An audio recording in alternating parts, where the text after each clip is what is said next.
What if one of the most powerful senators in America returned from a high-profile overseas meeting, apparently healthy, apparently healthy enough to travel overseas, and then within hours, he's dead?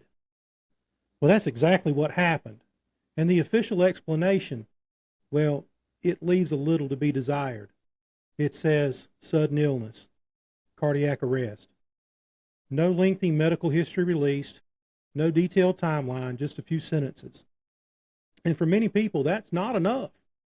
For others, it raises a whole lot of questions. I'm going to try and answer them here. Maybe. I'm probably just going to ask them and let you choose to answer them yourself. Let's begin with what we know. Lindsey Graham had just returned from the Ukraine after meeting with President Zelensky. He was giving interviews, he's traveling internationally, and roughly within a day, he was dead. Now that's the timeline. Everything else starts to become less clear. Whether you're talking about intelligence operations, political assassinations, defections, or other mystery deaths, people remember stories, some proven and some never solved. Some are eventually explained. Others are still debated decades later. Think about the JFK situation. We're still asking questions about that. But whenever someone connected to international politics dies suddenly, the internet starts filling in the blanks, sometimes correctly and often incorrectly. Notice these are questions, not answers. Was he ill before leaving? Did anyone traveling with him mention health concerns? Was an autopsy performed? I'm pretty sure it hasn't been yet, but maybe it will be. What about toxicology results? What exactly is meant by brief and sudden illness? I mean, does that mean he had a heart attack? Maybe he had an undiagnosed medical condition? Could long distance travel have contributed? Could it have been completely unrelated to the Ukraine? Right now, we don't know. I will tell you this. It is very suspicious that he goes to the Ukraine, meets with the president of the Ukraine, and within hours, he's dead. I've seen things like this before. And it doesn't pass the smell test. I'm going to tell you that right now. Is there something about international travel that captures people's imagination? Diplomatic meetings, closed doors conversations. You've seen it. You've seen it on TV and in the movies where the guy goes to the park bench with the briefcase and another guy sits down to him and they switch briefcases and stuff. It's called a dead drop, and that's actually done. But in this case, you know, he traveled overseas to visit the president of the Ukraine. So there were diplomatic meetings and there were closed door conversations. Intelligence agencies were watching what was going on. And of course, we're in the middle of a huge military conflict that has raged on for years between Russia and the Ukraine, and the United States is smack dab in the middle of it. When a public official dies shortly afterwards, after taking such a mission, people naturally collect all those events. But connecting two events doesn't establish what one calls the other. The human brain's wired to look for patterns, and sometimes those patterns reveal something important, and sometimes they just create stories where none exist. But the internet investigation is raging on.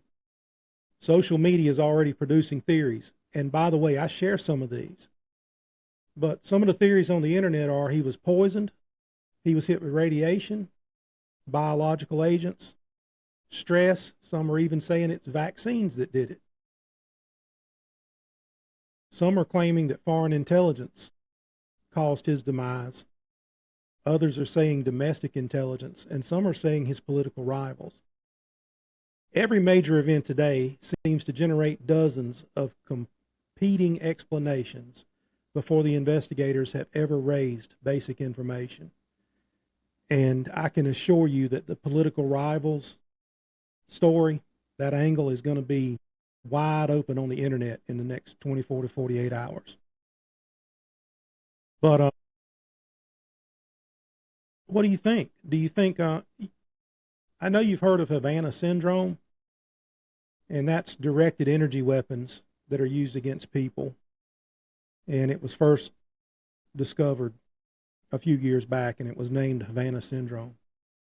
Do you think that's an option? You think it's a possibility? I I don't know.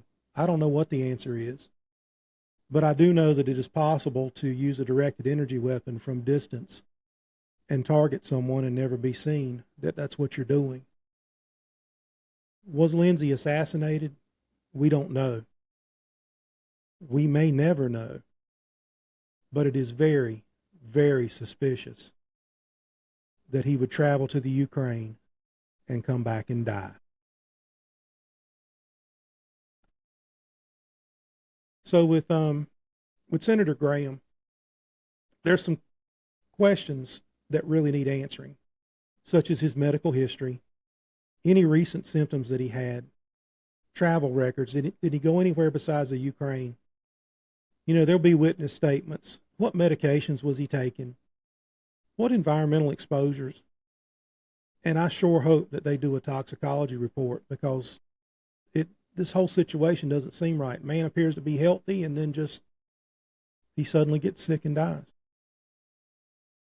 But those are standard investigative steps, and until results are released, outsiders don't really have enough information to reach a reliable conclusion. We can only speculate. Personally, I have my own feelings, and I'm going to hold them to myself right now. But I will tell you this: natural causes, in my opinion, is maybe a 5% plausibility. So I'm saying 95% plausibility that it was not natural causes. So maybe this story turns out to be exactly what officials say: a sudden medical illness, nothing more. Or maybe additional information eventually fills in the timeline. Right now, we really don't know, but it is a mystery. And we don't know if something sinister happened. It's possible, but we don't know. The mystery is that we know very little. We have 2 or 3 sentences to base everything on. He came back, he got sick, he died. That's pretty much what we've been told. I think we're being treated like mushrooms. Keep us in the dark and feed us, well, you know what mushrooms eat. In the absence of information, people create narratives. Some become facts, some become myths.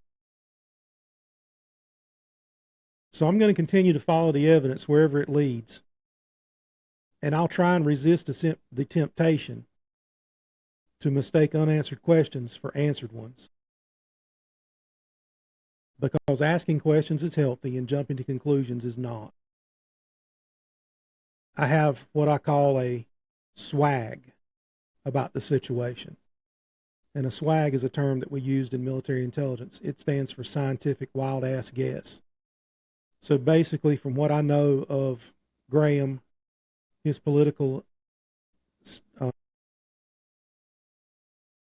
affiliations, and his stance on the war overseas, that's why I say there's 95% chance, in my opinion alone, that this is not natural causes.